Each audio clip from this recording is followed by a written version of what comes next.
water sign, Cancer, Pisces, and Scorpio. Kumusta po kayo guys? Okay, so water sign, maraming salamat po sa walang sawang pagsubaybay sa atin pong daily gabay. And kung ikaw ay bago pa lang sa ating channel, mag-subscribe na po kayo guys.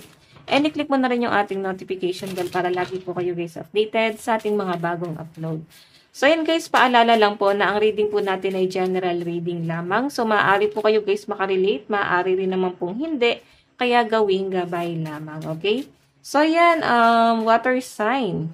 Parang pagsimula ko pa lang nung sa intro pa lang, para bigla ako nakaamoy ng Vicks. May nagbi-Vicks siguro dito, or, umaamoy ka ba ng Vicks, or gumamit ka ng Vicks? Ayan. So, water sign, tignan natin gabay kapalaran mo. Gabay kapalaran po ni water sign. So, guys, meron tayong Queen of Spades. Bakit parang nag-overthink ka rito, guys? Nai-stress ka pagdating sa family mo. Water sign. Yung iba sa inyo, guys, I think parang gusto mo magpalit ng pamilya. Parang sana sa iba na lang ako napunta. Or, mari guys, ito ha. Pwedeng okay ka naman sa family mo, pero siguro sa family ng person mo is hindi. Hindi ka okay. Nahihirapan ka, guys. Ayan o.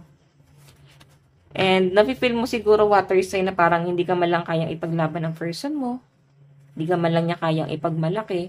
So, I think may something dito. Okay, may something na kakaiba dito. And yung iba sa inyo guys, meron talaga kayong family problem dito. Or pwedeng ikaw, meron kayong pinagdadaan ng pamilya ngayon. Or pwedeng ikaw, meron ka ba guys, worry sa family mo? Or nahihirapan ka ngayon kasi family mo iniisip mo. Gusto mo guys, maging okay ulit kayo. Bumalik ulit sa dati. Okay? Kasi nandito guys yung 6 of Hearts. So, hoping ka na may maayos dito. Okay? Na sana maayos ulit yung connection. Sana ganito ulit. Ayan. So, tignan natin guys. Okay. Tignan pa natin additional message. Siguro guys, yung iba sa inyo may hindi kayo kinikibo sa family.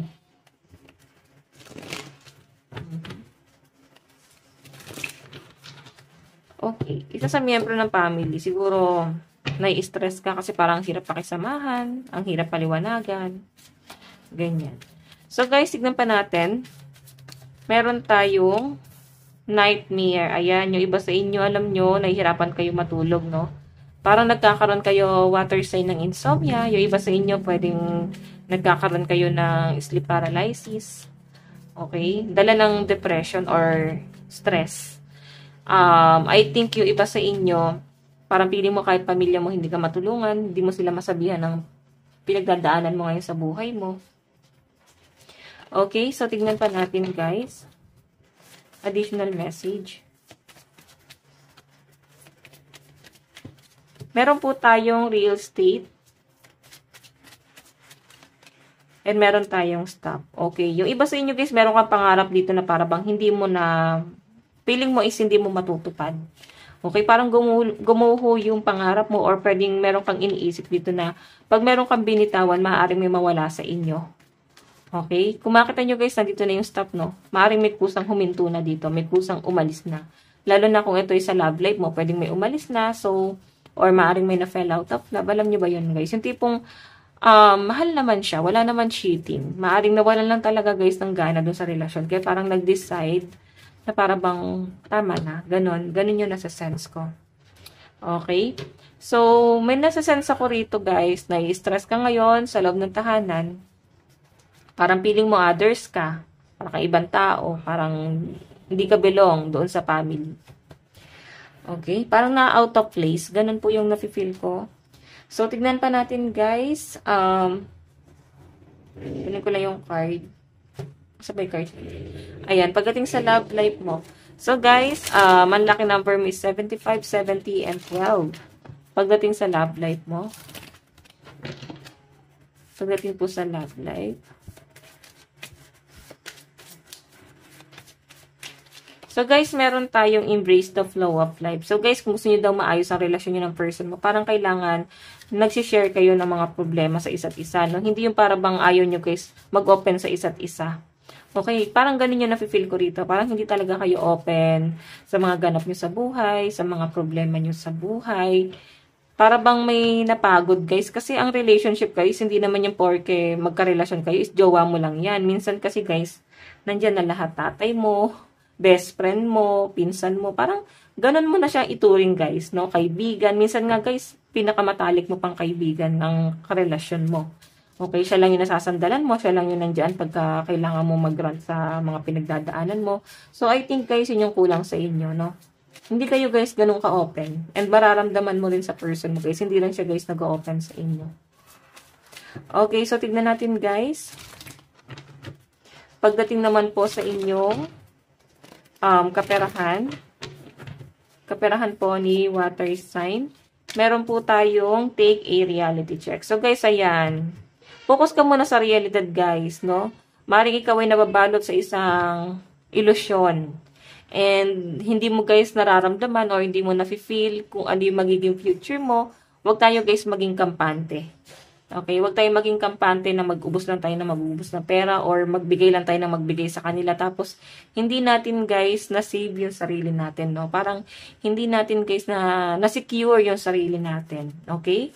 Kaya sinasabi dito guys, i-secure mo muna yung sarili mo bago ang ibang tao. Mag-build ka muna ng foundation sa sarili mo bago ang ibang tao.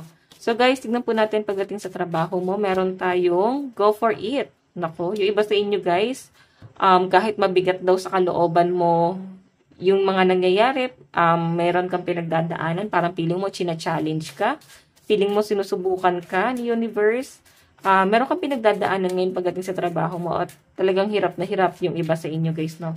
Yung iba sa inyo guys, maring wala kayong trabaho, baka kayo ay nag-end of contract. So, go for it. Siguro nabigyan ka ng schedule. Tapos, ginrab mo na siya, guys. Kahit alanganin pa rin pati yung schedule.